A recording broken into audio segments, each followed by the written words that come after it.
Welcome back, everyone. Dr. Ben, not a real doctor here. I've done a couple videos on techniques for getting up off the floor, but what if you're not strong enough for those techniques? Well, then you have to start from the top and work your way down to the bottom. You need to build your strength and your mobility from the top, from standing all the way down to the floor. Then you can start applying these techniques for getting up off the floor.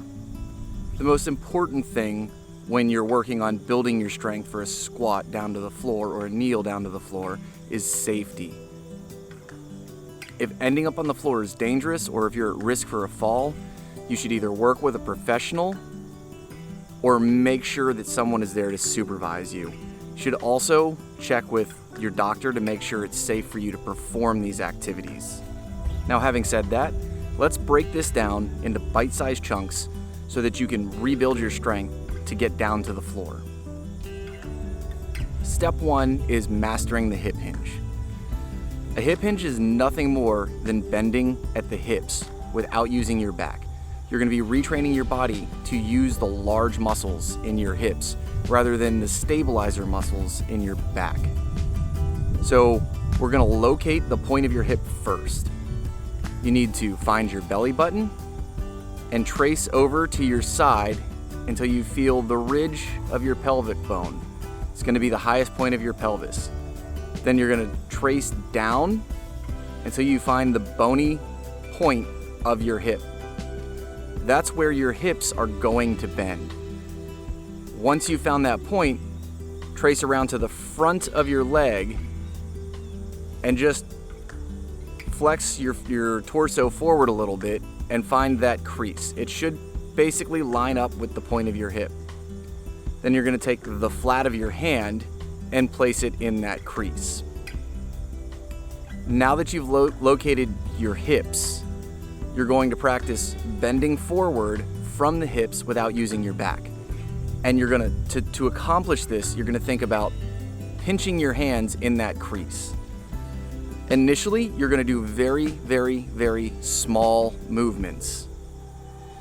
You don't want to go so far that you start bending at the spine. You also, if you have stability issues, you don't want to go so far that you lose your balance. We're building up strength over time. This is something you're going to work on every single day, not get in a single day. So practice bending forward from the hips with a nice stable spine a little bit at a time. Practice this every day until you can get to about a 45-degree bend. And then you'll be ready to move on to the next step. For the next step, you're going to need something like a wall. You're going to need some point of reference.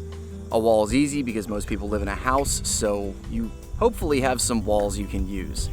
You can use other stuff if you're out and about, like a chair or don't use a chair yet. You can use something like a tree or a post or something, anything that gives you a reference point for where your hips are.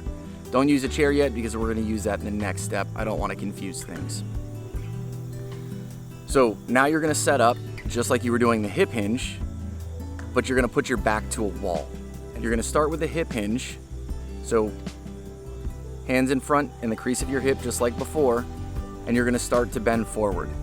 This time as you bend forward, you're going to bend your knees and shift your hips backwards until you lightly touch the wall. Take your time, very small movement. Initially, you just want to train the motion. As you get stronger and develop more mobility, you can set your heels further away from the wall and continue to practice bending forward at the hips and shifting your hips back towards the wall at the same time. You're building the basics of the squat. If you need a little bit more challenge, then you can actually physically lean against the wall and take the weight off your muscles that are going to bring you back up for just a second, and then reverse the motion from the wall from a relatively relaxed position. Once you're pretty comfortable with this is to train the movement and to build a little bit of strength. You're ready to move on to the next step. And for this step, you're going to need a chair. Start with something that's relatively high. If you have mobility issues, you don't want to go too far too fast. You'll start using compensations and you won't train a correct movement.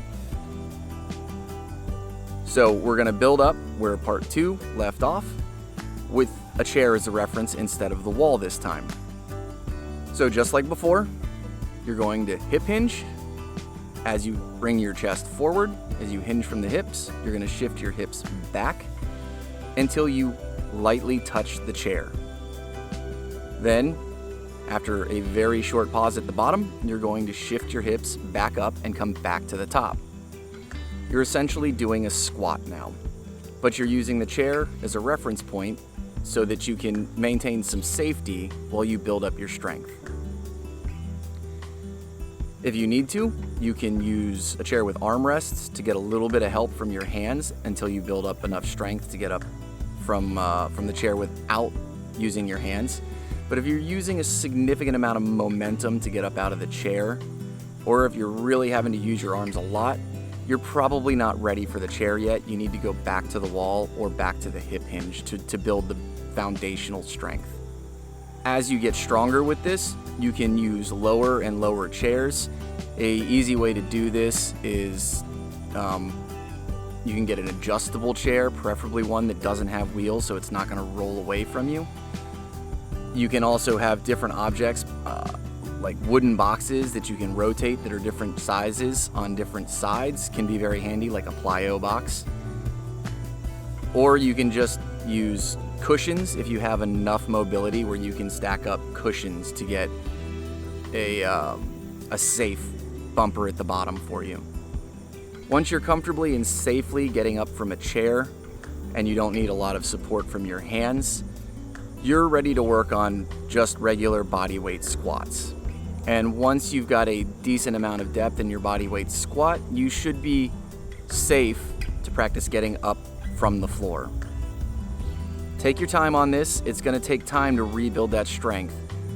Work on this every single day, so be careful not to overdo it initially. If you end up sore and you get demotivated, you're not going to keep up with it, and that's not a good thing.